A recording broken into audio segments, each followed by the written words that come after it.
রোপণের সঠিক পদ্ধতি ও সময় যদি জানতে চান তাহলে এই ভিডিওটি দেখতে থাকুন। দেখেন আমি এই কলার বগের এই যে দেখুন এক পাশে এই অংশটা কেটে নিচ্ছি, কেন জানেন?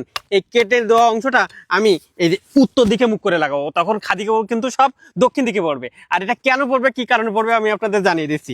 দেখেন তার আগে কিছু সত্য আছে। এই কলার যে লাগানোর আগে এই যে গর্ত, এই যে সর্বপ্রথম উপায় কিন্তু এই গর্ত করা। আর গর্তটা এমন একটি যন্ত্র দিয়ে একটু বেশি গর্তই করে নেবেন, কারণ কি জানেন? যখন আপনি একটু বেশি গর্ত করবেন তখন কিন্তু আপনার এই যে কলার বোগ যখন লাগাবেন তখন চারিপাশটি কিন্তু আর বোগ বের হবে না। আর বোগই যখন বের হবে না তখন খাদি হবে কিন্তু সব মোটা মোটা। আর যদি বেশি বোগ হয় আপনি বোগ কাটতে কাটতে শেষ হয়ে যাবেন, আর খাদি হবে সব চিকন চিকন।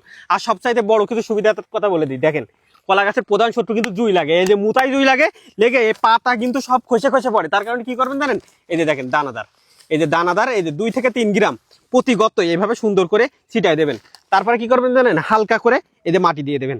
মাটি দেওয়ার পরে এই যে কলার বোগটা হাতে নেবেন, এই যে পুরাতন যে শিকড়, এই শিকড়গুলো সুন্দর করে এভাবে কুচকুচ করে সাইজ করে কেটে নেবেন, সাদা অংশ বের করে নেবেন। কারণ পুরাতন শিকড়ে আপনার এই গাছটা কিন্তু আঁকড়ে ধরে রাখতে পারবে না, কিন্তু এই যে নতুন যে শিকড়গুলো বের হবে তাতে কিন্তু গাছ আঁকড়ে ধরবে, ঝড়ে কিন্তু গাছ ভাঙবে না। এইবার দেখেন এই যে আমি কেটে নিলাম।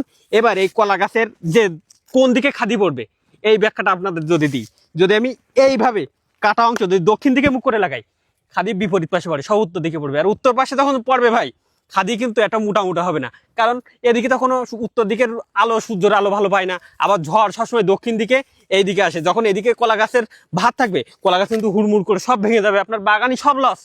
আপনার খাদি যদি দক্ষিণ দিকে ফেলতে হয়, এই যে কাটা অংশটা, এই যে কাটা যে সাদা অংশটা, এই সাদা অংশটা সবসময় উত্তর দিকে মুখ করে লাগাতে হবে, তাহলে খাদি সব এই পাশে পড়বে। আমরা জানি সূর্য প্রধানত পূর্ব থেকে পশ্চিম দিকে অস্ত যায়, সারাদিনের রোদ এই খাদিতে পড়বে। আর খাদিতে যখন পড়বে খাদি হবে মোটা মোটা, কলা হবে ভালো। আর ঝড় কিন্তু আপনার গাছ সহজে আর ভাঙবে না। ঝড়ের ভাঙার জন্য আপনার অবশ্যই ওই বাঁশ খুঁটি এসবে ব্যবহার করতে হবে।